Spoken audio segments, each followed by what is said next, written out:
Magandang araw sa lahat, welcome po ulit dito sa atin channel ang Biyahe y Komida. Maraming salamat sa lahat ng nag-subscribe, indeed. Punta tayo sa atin topic, June 10, 2025. Zenob Hareke hindi nga ba inimbita ang ina sa kasal, gaano katotoo? Truly nga kaya ang mga kumakalat na chika na ang mismong ina ni Zenob Hareke na si Maria Faye Ocampo ay hindi imbitado sa kanyang engranding kasal sa basketbolistang si Bobby Ray Parks Jr. Naglalabasan ngayon sa social media ang pahayag ng isang netizen na nakita niya ang ina ng social media personality sa isang convenience store sa Cavite. Nakita ko ang nanay ni Zenob noong June 1 around 6 p.m. to 7 p.m. sa Alphamart dito sa Silang, Cavite. May pumasok na dalawang babae, yung isa mas matanda, naka-formal like kagagaling lang sa event. Habang pumapasok siya sa pinto nagsasalita siya like, not exactly but same thought, ako na sariling nanay, hindi pinapasok ni Zenob sa kasal, gusto nila sumikat. Lalo silang sisikat sa ginagawa nila.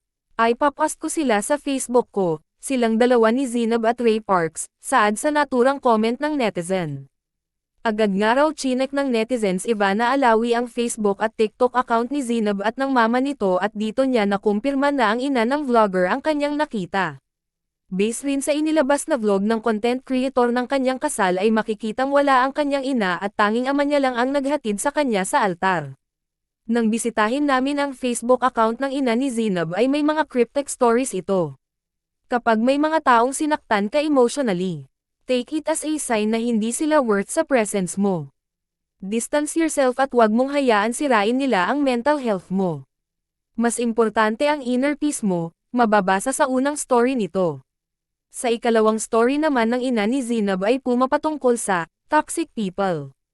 Toxic people will do you dirty, then try to convince people that you're the problem. Samantala, sinagot naman ng manager ni Zenob na si Jay Isidro ang tanong kung bakit wala ang ina ng kanyang alaga sa big day nito. Not feeling well, maikling sagot nito. Mas lalo ngang lumakas ang chika na baka may hindi pagkakaunawaan sa pagitan ng dalawa dahil sa latest story ni Zenob. Listen to God, not them. Samantala, bukas naman ang bandera para sa panig at paglilinaw ni Zenob tungkol sa pagiging absent ng ina sa kanyang pinakaimportanteng araw.